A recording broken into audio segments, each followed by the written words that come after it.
નર્મદા જિલ્લા પંચાયત પર આપ પાર્ટીએ પહેલીવાર પ્રમુખ તરીકે અંજનાબેન વસાવા અને ઉપપ્રમુખ તરીકે સંગીતાબેન તડવીની નિમણૂક કરી છે। આમ આદમી પાર્ટીના ડેડિયાપાડાના ધારાસભ્ય ચૈતર વસાવાએ મીડિયા સાથે વાત કરતા જણાવ્યું હતું કે આમ આદમી પાર્ટીએ બહુમતી સાથે નર્મદા જિલ્લા પંચાયત પર કબજો મેળવ્યો છે અને પહેલીવાર જિલ્લા પંચાયતના પ્રમુખ તરીકે અંજનાબેન વસાવાની નિમણૂક કરવામાં આવી છે, જ્યારે ઉપપ્રમુખ તરીકે સંગીતાબેન તડવીની નિમણૂક કરવામાં આવી છે। તેમણે જણાવ્યું હતું કે આ પ્રસંગ આમ આદમી પાર્ટી પરિવાર માટે ખુશી અને ઉત્સવનો પ્રસંગ છે। સાથે જ તેમણે નર્મદા જિલ્લાના તમામ લોકોને આ જીત બદલ આભાર વ્યક્ત કરતા જણાવ્યું હતું કે આ જીત આમ આદમી પાર્ટીની નહીં પરંતુ નર્મદા જિલ્લાના લોકોની જીત છે। ચૈતર વસાવાએ જણાવ્યું હતું કે નર્મદા જિલ્લાના લોકો જે વિશ્વાસ આમ આદમી પાર્ટી પર મૂક્યો છે તે વિશ્વાસને જાળવી રાખવા માટે પાર્ટી સંપૂર્ણ પ્રતિબદ્ધ છે। જિલ્લાના જે પ્રશ્નો અને સમસ્યાઓનો આજ સુધી યોગ્ય નિરાકરણ આવ્યું નથી તે તમામ પ્રશ્નોનું ઝડપથી સમાધાન લાવવા માટે જિલ્લા પંચાયતના પ્રમુખ, ઉપપ્રમુખ અને તમામ સમિતિઓના અધ્યક્ષો સાથે મળીને કામગીરી કરવામાં આવશે। તેમણે જણાવ્યું હતું કે એક ધારાસભ્ય તરીકે તેમની પણ જવાબદારી છે કે નર્મદા જિલ્લા છેડાઓના દરેક વ્યક્તિ સુધી વિકાસ અને સેવા પહોંચે અને લોકોના કામ પ્રાથમિકતાના ધોરણે થાય તે માટે આમ આદમી પાર્ટી સતત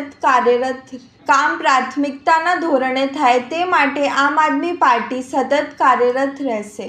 આપ ધારાસભ્ય ચૈતર વસાવાએ વધુમાં જણાવ્યું હતું કે આ માત્ર આમ આદમી પાર્ટીની નહીં પરંતુ સમગ્ર જનતાની સત્તા છે।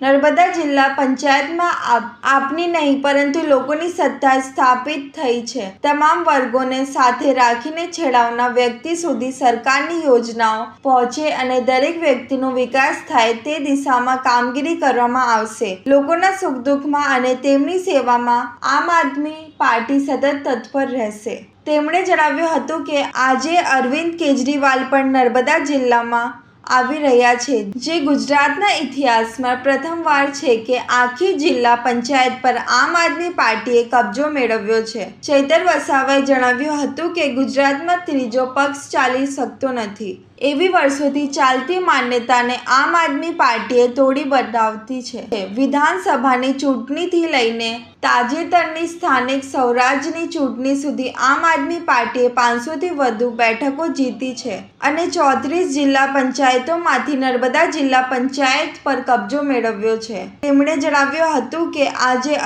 અરવિંદ કેજરીવાલ નર્મદાની જનતા અને સમગ્ર ગુજરાતની જનતાનો આભાર માનવા આવી રહ્યા છે, તેમજ લોકો પાસે 2027માં પણ આવો જ સાથ અને સમર્થન આપવા અપીલ કરશે, જેથી ગુજરાતમાં ચોક્કસ બદલાવ લાવી શકાય। પૂર્ણ બહુમતીથી આમ આદમી પાર્ટીની જિલ્લા પંચાયત બની છે અને આમ આદમી પાર્ટીની જિલ્લા પંચાયત બની છે ત્યારે પહેલીવાર જિલ્લા પંચાયતના પ્રમુખ તરીકે અંજનાબેન વસાવાની નિમણૂક થઈ છે, ઉપપ્રમુખ તરીકે સંગીતાબેન તડવીની નિમણૂક થઈ છે। ત્યારે અમે બધા ખુશીનો આજે ખુશીનો અમારા માટે ઉત્સવ છે। સાથે સાથે આ પ્રસંગે અમે નર્મદા જિલ્લાના તમામ લોકોનો આભાર માનીએ છીએ। આ જીત એ નર્મદા જિલ્લાની લોકોની જીત છે।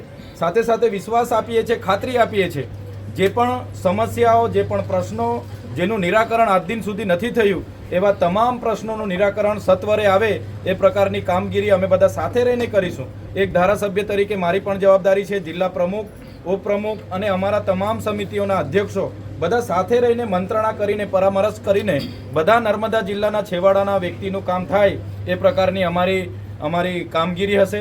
સાથે સાથે હું આપ સૌના માધ્યમથી કહેવા માગું છું, આમ આદમી પાર્ટી એટલે કે આપની રાજ નથી પણ આપણું રાજ છે।